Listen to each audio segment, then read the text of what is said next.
ഇന്ന് തന്നെ ഡൗൺലോഡ് ചെയ്യൂ. കാണൂ നിങ്ങളുടെ ഫേവറേറ്റ് ഷോസ്. പ്രതാപനെ, ഈ ഇടയായിട്ട് നല്ല ക്ഷീണമുണ്ട്. ഒരു ഡോക്ടറെ കാണണം. ഈ റെസ്റ്റ് ഇല്ലാത്ത ജോലിയല്ലേ, അതുകൊണ്ടൊക്കെ തന്നെ ആയിരിക്കും ചേച്ചി. ആ, ഒരു ഫുൾ ചെക്കപ്പ് നടത്തുന്നത് എന്തുകൊണ്ടും നല്ലതായിരിക്കും. അങ്ങനെയാണെങ്കിൽ ദേ നമ്മുടെ തൊട്ടടുത്തൊരു ഫിസിഷ്യൻ വന്നിട്ടുണ്ട്.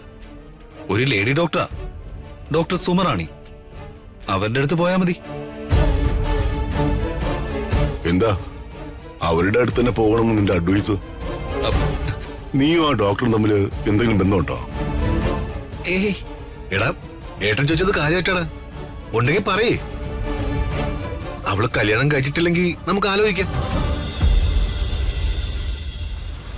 കളിയാക്കാതെ ശേഖര, അവനെ വിട്. എന്തായാലും ആ ദിവ്യനെയും കുഞ്ഞിനെയും കൊണ്ട് അവൻ കളഞ്ഞു. അതിന്റെ ഇപ്പൊ കേസാവും. അവരെ ഇവിടെ കൊണ്ടുപോയടാ താഴ്ത്തിയത്.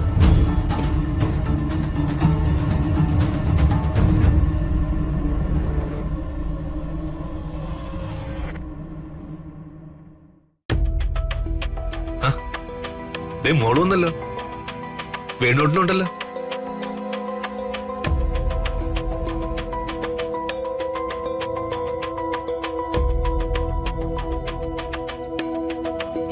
വർമ്മ സാറേ, ശേഖരൻ സാറേ, നമസ്കാരം. നമസ്കാരം. ആ വേണോട്ട് ഇരിക്കേ. ഇരിക്കി.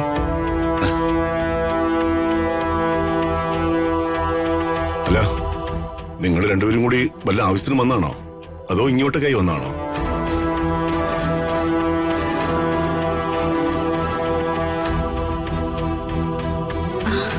മോളെ,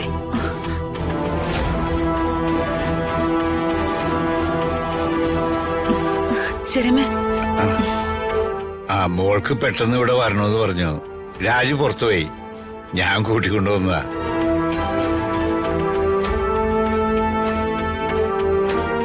എനിക്ക് പെട്ടെന്ന് ചെറിയമ്മയെ കാണണമെന്ന് തോന്നി. അതാ ഞാൻ അങ്കിളിനെയും കൂട്ടി വന്നത്.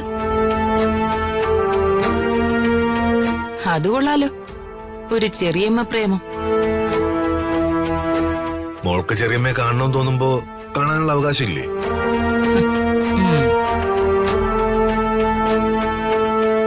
അതുപോലെ സ്നേഹിച്ച് വളർത്തിയതല്ലേ യാമിനി. ആ സെന്റിമെന്റ്സ് എന്തായാലും കാണാതിരിക്കില്ല.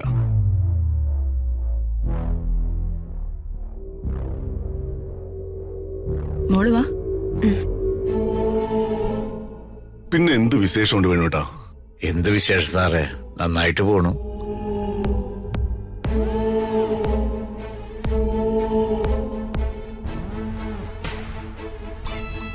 ഉണ്ടെങ്കിലമ്മ കാര്യമായിട്ട് എന്തോ പണി ഒപ്പിച്ചിട്ടുണ്ട്.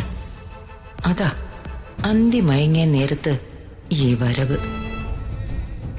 ഈ ഏടാകൂടം പെണ്ണുമ്പിള്ള എന്നെ നോക്കണ്ടല്ലോ, ഇവർക്ക് എന്തോ സംശയമുണ്ട്.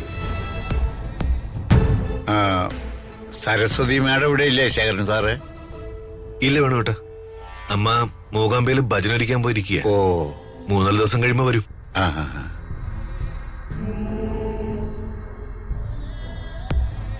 അകലേ